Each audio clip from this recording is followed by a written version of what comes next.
भूल गई ये तुम्हारी माँ है। अच्छा, तो इसलिए आपने अपनी बहू के साथ इतना घटिया बर्ताव किया बाबा? Shame on. बिपाशा, बिपाशा। दादा, लाल, ये सब आपका किया धरा है। अच्छा शुभ, अब तुम भी लाल की तरह बोलोगे? हाँ, खैर तुम तो बोलोगे ही।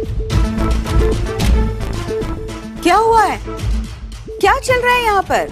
मेजू बहू, ये बिपाशा क्यों रोते हुए गई, ये कहते हुए कि मुझे यहाँ नहीं रहना है, मैं अपने मायके जा रही हूँ? माँ, आपके संस्कारी बड़े बेटे और बड़ी बहू ने उसे इतना जो सुना दिया है। मैंने क्या सुनाया? अरे आपको अच्छे से पता है आपने किसको क्या सुनाया। मुझे रसोई में काम है। हाँ, अब आप रसोई में ही रहिए। और लाल ने जो कहा है ना, प्लीज उसे ध्यान में रखिए। कल से इनका कोर्ट और लाल का कॉलेज शुरू हो रहा है, सो प्लीज खाना टाइम पर बना दीजिएगा। और अब तो जिनको बड़ों छोटों का लिहाज ही ना हो, उन्हें क्या फर्क पड़ता है कुछ भी बोलने में। और हैरानी की बात तो ये है कि माँ खड़ी खड़ी तमाशा देख रही है। और मेरी बीवी ने इस घर के सारे काम को करने का ठेका ले रखा है क्या? अगर शाम को लंबी छुट्टी पर भेजना ही था तो और किसी को ले लेते, सारा काम उसे ही करना पड़ता है। और कोई इसकी हेल्प क्यों नहीं करता है? और वो भी इस वक्त जब इस घर में इतना बड़ा हादसा हुआ है। हादसा? अब कौन सा हादसा हो गया? माँ, आप तो जानती हैं हम सब कितने उदास हैं। हम तो इस दुख से निकल ही नहीं पा रहे। बाबलू, अब तुम क्यों उदास हो? वो लड़की इस घर से चली गई और उसकी आत्मा की शांति के लिए घर में श्राद्ध भी किया गया, विधिवत पूजा पाठ की गई, और तुम कह रहे हो कि तुम उदास हो? आखिर वो लड़की तुम्हारी लगती क्या थी? माँ, कम से कम आप तो झनक का नाम लिया करिए। और अब बाबलू बेबस है माँ के सामने। उसे नहीं बोला जाता उनसे ऐसी कोई भी बात जो शोभा ना दे। पर अब वो मेरी बेटी जैसी थी। वो पराई लड़की आपकी बेटी जैसी थी। अपनी खुद की बहू को तो पूछते नहीं हैं आप। माँ, मुझे समझ नहीं आता है कि दादा को हमसे दुश्मनी क्या है। मुझे किसी से कोई दुश्मनी नहीं शुभ। तुम मेरे भाई हो, लाल मेरा बेटा है और अंजना मेरी बीवी है। इस घर की नौकरानी नहीं है। शाम को इतनी लंबी छुट्टी पर भेजने से पहले किसी और को रख लिया होता। अब सारा काम क्या अंजना करेगी क्या? उसकी भी उम्र हो रही है। मैं समझ गया, आपको एक और नौकर रखना है तो ठीक है, उसका खर्चा आप उठाइए। अब से माँ, नए नौकर की सैलरी दादा देंगे। सैलरी? क्या हुआ? आपके होश उड़ गए?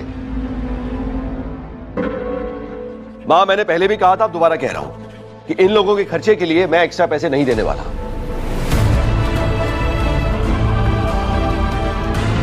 अब जो है आप अपने आप संभालिए। अरे शुभ।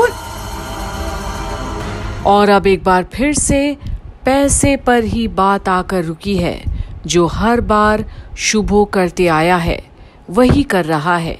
और माँ तो जैसे उसके एहसानों के नीचे दबी हो, पर इस वक्त कुछ बोलती नहीं, पर गुस्से में तो है, क्योंकि घर में ऐसा माहौल नहीं चाहिए उन्हें। और अब तो कोई नतीजे पर तो आना ही पड़ेगा। तो नहीं माँ, नहीं, मुझे कुछ बात नहीं करनी। शुभो, तुम दोनों को इतनी बहस करनी ही नहीं चाहिए थी। अब इस उम्र में मुझे ये सब कुछ समझाना पड़ेगा तुम लोगों को? अरे याद रखना चाहिए कि तुम दोनों एक दूसरे के भाई हो। और तुम्हारी बीवियों को भी याद रखना चाहिए कि जब तक तुम्हारे माँ बाबा जिंदा है ना, इस परिवार पे दरार नहीं पड़ने देंगे।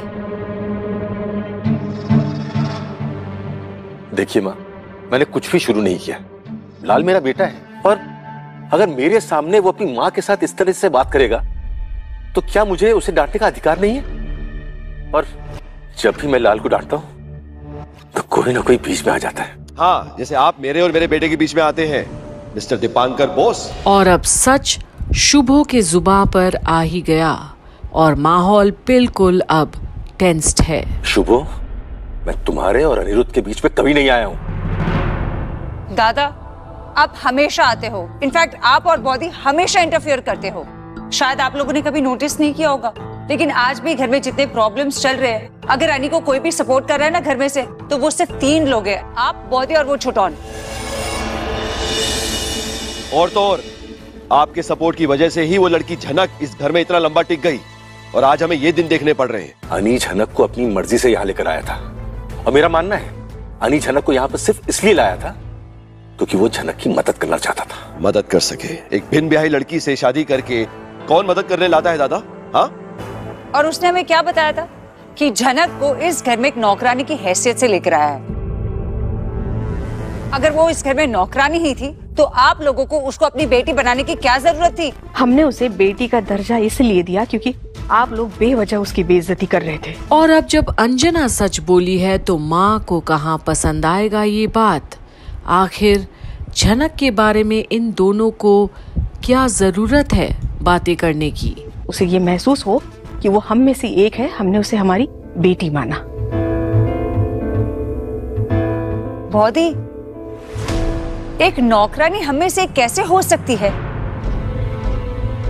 हाँ, और वो भी एक ऐसी नौकरानी जिसने मेरे बेटे को बहला फुसलाकर उससे शादी कर ली और उसने सबको बताया कि किसी को भी बताना मत, ताकि आगे चल के हमारी प्रॉपर्टी हमसे ले ले। 1 मिनट मेजो बहू, बड़ो बहू, आज मैं सबके सामने एक बात साफ कर देना चाहती हूँ। जब अनी झनक को लेकर इस घर में आया था ना, तो मुझे उस लड़की को देखकर कुछ महसूस नहीं हुआ था, ना अच्छा ना बुरा, कुछ नहीं। मुझे लगा एक अनाथ बेसहारा लड़की है, हमारे घर में रहकर अपनी पढ़ाई पूरी करना चाहती है, तो इसमें बुराई क्या है? लेकिन मेरी बात से तुम्हारे बाबा सहमत नहीं थे। मैंने उन्हें मनाया, मैंने उनसे कहा कि अरे हम उस लड़की से दूरी बनाए रखेंगे, वो घर का काम काज करेगी और अपनी पढ़ाई भी पूरी कर लेगी, अरे हमारा भी तो फायदा होगा। और हाँ देखो, बड़ो बहू की रसोई में मदद करती थी, घर के छोटे मोटे काम काज करती थी। मगर उसके बाद तो सब कुछ बदल गया ना माँ? नहीं, बदला नहीं।